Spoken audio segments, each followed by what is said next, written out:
Welcome back to Town Manager's Corner. We have another wonderful episode for you.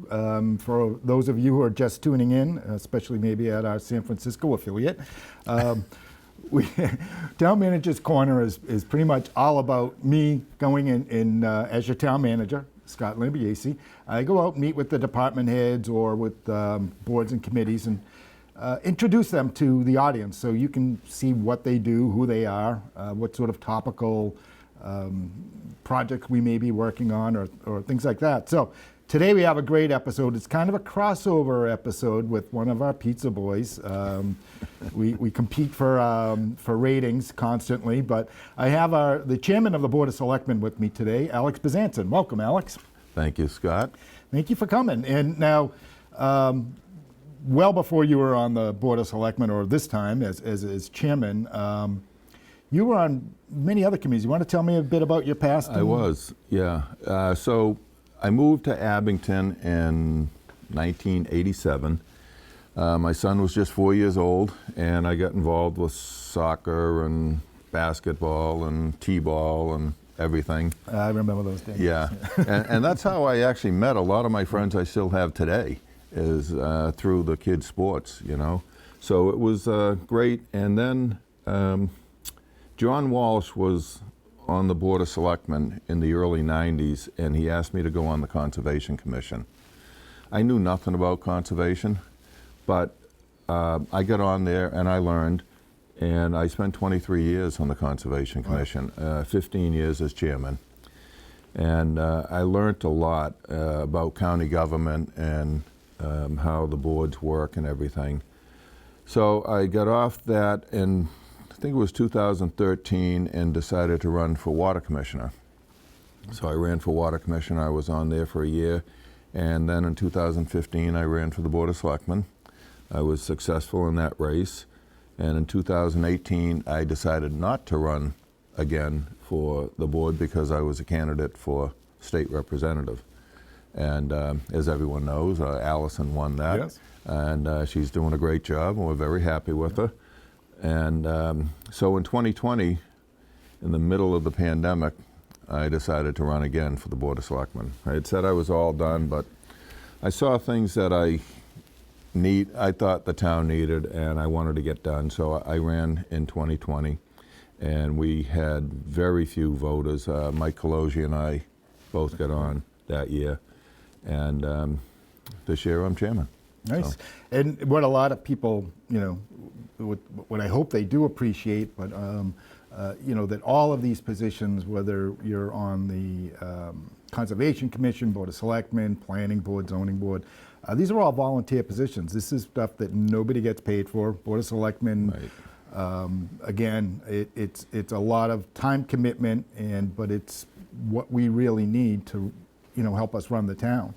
And now you have, as the chairman, or even as a member of the Board of Selectmen, you're tasked through the charter with quite a few responsibilities. You're sort of the board of all boards, so to speak. We are, but luckily, you know, we do have a good town manager that includes us in a lot of things.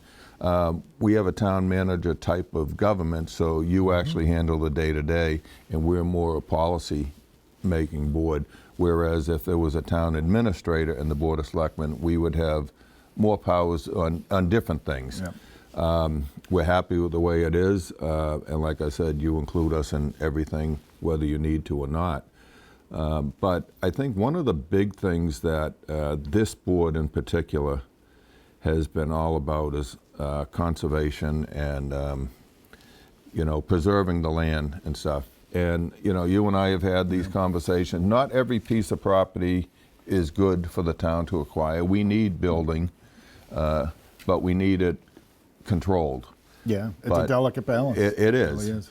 But there are some parcels of land, like the one we just approved at the last town meeting, that was perfect for the town because it was right in the middle of two other larger parcels that the town owned. And now we have all the land from right here at the high school town hall complex all the way out to Rockland Street. And since you've been on, and certainly while you've been chair, you've really pushed with me the fact that we wanted to establish a nice area for a town forest. Exactly, and that's my plan. I would like to make that area a town forest. And again, you know, we've resurrected the Open Space and Recreation Committee, which has been amazing help, as you know, to help us with these properties and sort of identify which ones we should be Right. Putting into the care and custody of conservation. Exactly, and we did about, I think it was 90 parcels. Yeah, it was over 70 acres that, we had looked at and Yeah. and So preserved. I think those things are very important, and the Open Space Committee, they're doing a great job, and that was non-existent for several years, and I'm glad we brought that back. It's been a process. It takes us time. Sometimes we don't move quick enough for some people, but there is a process, and we're on it, and this is a big priority for this board. Yeah, and I think, a lot of people, although we have the ability to do most of our day-to-day business as far as running an organization, it does become difficult because a lot of the things we do, we need to do either at a selectman meeting, or we might have to do it at that town meeting. Right. It may, quite a few things really require a process that's open, allows for public participation, Right. and or sometimes allows all of the town meeting to make the final decision. So it is kind of an interesting and long process. But some of the other things that you have really been pushing that we should probably talk about is we've been working together on the American Recovery Plan Act money, Right. and trying to make sure that a good amount of that gets put back into the town in a way that the citizens can really appreciate it and do it, which may be, road work, infrastructure work, but we've also talked about the parks. Right. I just had breakfast with a friend of mine that was asking me what we were doing with the ARPA money. And we've ordered some of the big construction signs for DPW, which will help us with the polling places and other events happening in town. Those are the big digital signs that are on trailers that can be moved around. So it's not just for construction, but it'll be for all events in town. We're redoing the varsity baseball field, and we're doing new bleachers with cement pads at the girls softball. I think we're doing some bleachers at some of the other fields. Yeah. So we're doing, Sprinklers at Plymouth Street. yep. So we're trying to put this ARPA money into things that people actually see Yeah. and appreciate. We're trying to make sure, as we discussed, pretty much every field will get some Exactly, sort of, right. whether it's, Island Grove will have some updated playground equipment, and I think, we were doing some parking upgrades at Green Street. Right. And I know we're looking at some things to do over at Arnold Park. And one of the big things we've discussed is some of the downtown initiatives that we'll probably be able to get a better handle on in the spring. Yeah, and I like I said, I think it's things that we need, and with this ARPA money, we don't have to use our capital plan, capital, expenditures on that. So this was, money that we got about 1.6 million. Yep, I think it was. direct to the town. Direct. So we formed a committee that includes the two of us, the town moderator, John Stone, Mr. Shepherd from the planning board, We have Sean Riley. Sean Riley, and we've met several times, and that's how we come up with these ideas of what we do with it. And I think it's a great thing that we have the money to do that, and we don't have to raise taxes, or we don't have to use free cash or anything else to do this. Yeah, and we also have over $3 million that allocated to us through Plymouth County. That's a little more difficult on spending, but we do have some plans that will go towards a lot of road work and infrastructure Right. that we discussed, and free up some of the projects that we would have otherwise used free cash for, or borrowed for. Borrowed for, exactly. Yeah. And then pay the interest and then pay it off over time. So this was really the American Recovery Yeah. Act, and that's exactly what we're doing with it. Things that the town needs, and we haven't had the money to do it. It has been, it's been a great asset for us to have that and be able to work with it. And the group has been very thoughtful. We've been taking our time about just how we're going to allocate it and making sure that we're doing what what is best for the whole community. Like I said, some of the things that we've discussed, the downtown initiatives, trying to make it more appealing, more attractive in the two downtown areas, some better signage. We want to add some street trees. Right. We're looking to get some park benches and things. And we're also talking about the entrances to the town from Sure. Brockton, from Whitman, from Rockland, from Weymouth, doing the welcome signs to Abington and dressing up those areas a little bit. And those were all things that were actually identified in the master plan that Right. the town did. And the master plan, is a product of the planning board that sort of looks at what the overall goals of the community should be. And they look at all different things, but economic development, housing, and land preservation. Again, they had identified many of the lands that we recently put Exactly. into conservation, and they also identified some of the things that we're talking about as far as the downtown initiatives and the entrances and to the town.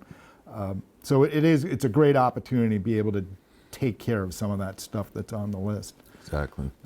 So tell me, as a volunteer and spending all this time on this Board of Selectmen, what do you think the most challenging things are that you've had to deal with? Other than a town manager like me. Well, I'm not going to pat you on the back too much, but we're happy with you. Well, I think the most difficult thing is, like I said, people think that we go to the meetings and we can make all these decisions by ourselves, and that's not the way the town meeting type of government works.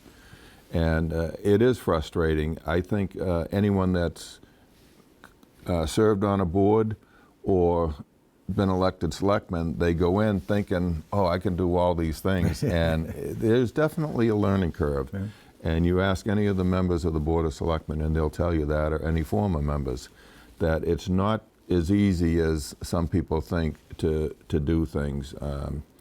Even, for example, a pothole or a street light or whatever out, there's still a process. We either call you or we call John Stone, and then they have to assign someone to get out there and do it. Some things just can't be done instantly. Although, credit to our highway department and DPW, they're pretty quick They to are respond amazing to as far anything.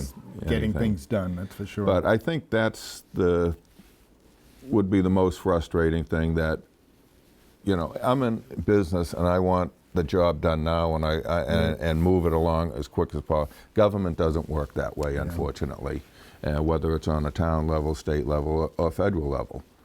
So I think that's probably the most frustrating thing. And then some people on social media, trash you because you're not moving quick enough on some things. But it is what it is, and we're all thick-skinned and we can take it. Yeah, we have to be, right? We have to be, yeah.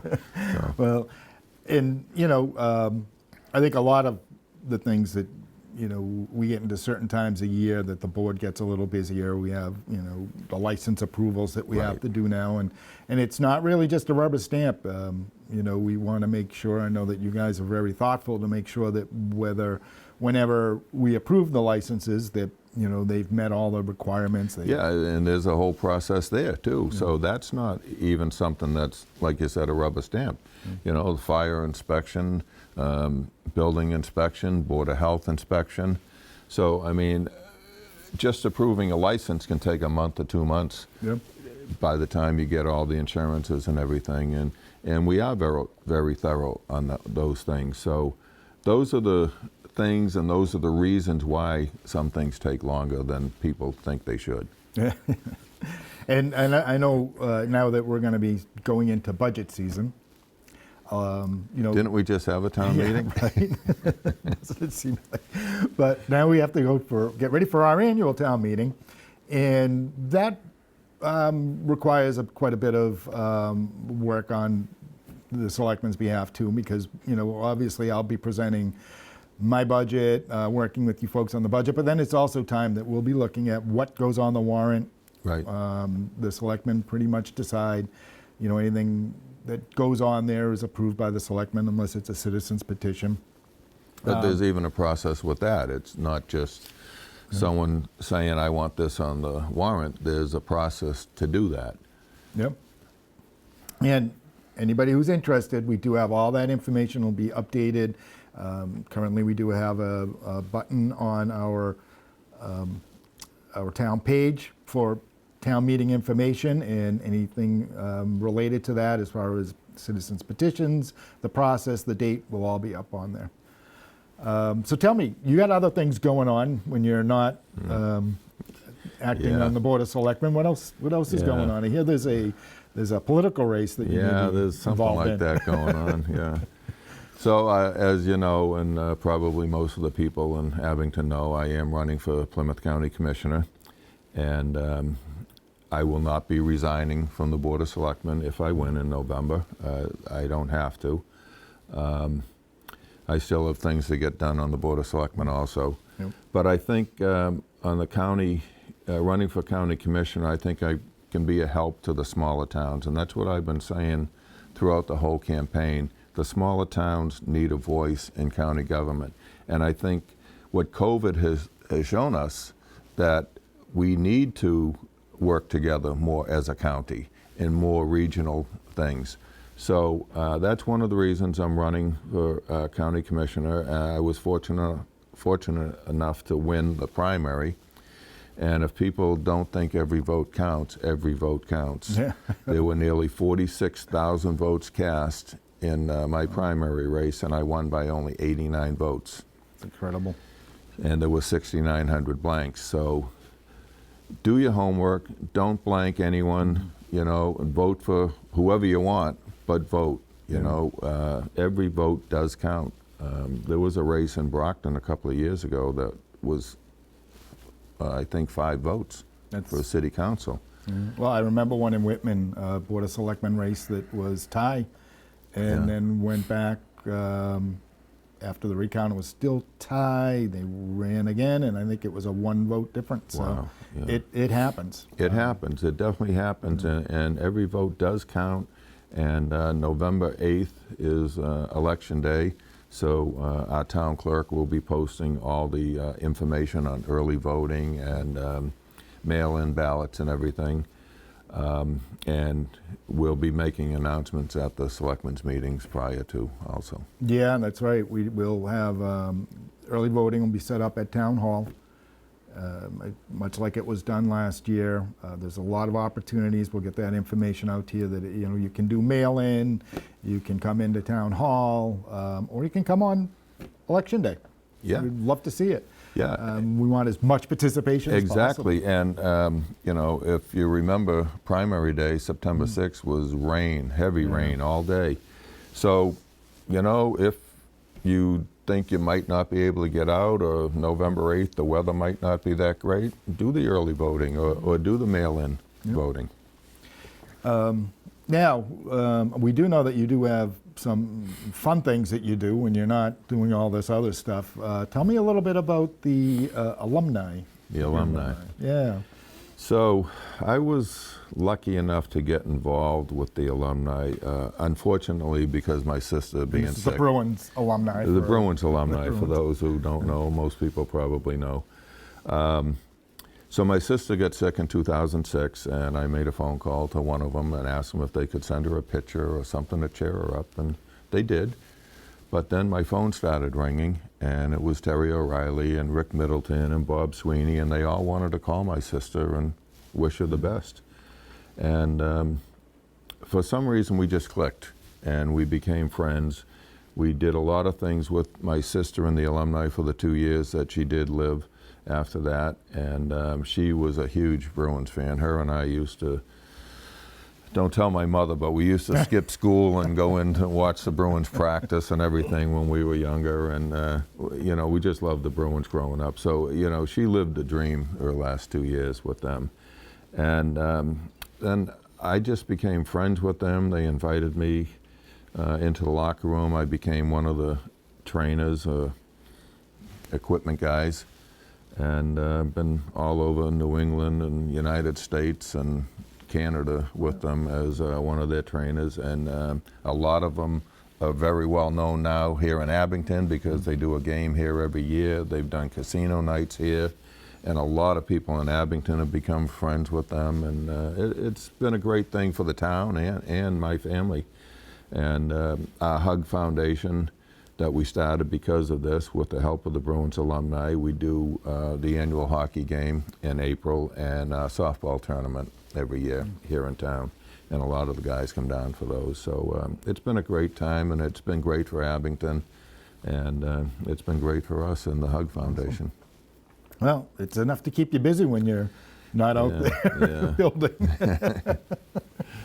So anything else you want to say to the viewers? No, I think really, you know, I just want to thank the Board of Selectmen. Like I tell everybody, we have a great board now, and we have a great town manager that we've done a lot of good things in Town Hall in the last few years. We've had some issues. We've resolved those issues. I think we have a great staff in Town Hall now. You know, and just to the viewers, just be patient with your elected and appointed boards, because they are volunteers. Nobody gets paid, and people think that it's a full-time job, and it can be, but we still don't get paid for it. And everyone's a volunteer, and everyone does the best they can, and we're all accessible. Emails are on the town website, and we get emails all the time from residents. Yeah, and it is true. I mean, it is, especially as the chairman, you know, I mean, you and I probably talk daily, and it was the same with Tim Chapin and with, you know, Kevin DiMaggio. Right. As long as I've been here, that the selectmen and, you know, particularly the chairman was very active. We always, like, again, talk daily, sometimes, you know, even more, depending on what's going on. So it has been it's been a great board to work with as long as I've been here too. So yeah, and we're happy, like I said, with the board and with you and the changes you've made with the personnel in Town Hall. And I urge everyone to volunteer for a board. Like I said, I didn't know anything about conservation, and I ended up being on there for 23 years. Maybe still not know enough, but it was a great time and a great learning experience, and I think everyone should volunteer. And I think another one of the initiatives that, you know, you and I had brought forward and talked about was more training for boards and committees. Absolutely. You know, we trying to roll it out at least a couple times a year, but specifically the Conservation Commission, there's a lot of training and education that they can avail themselves of. So that's great that we're doing whatever we can to make it available, and we'll continue to do so. You know, I think that was one of our first initiatives here, was not just, you know, the open meeting law training, which everybody should do, but some of the other training on just what it means to be on a committee and what it means to be on a board.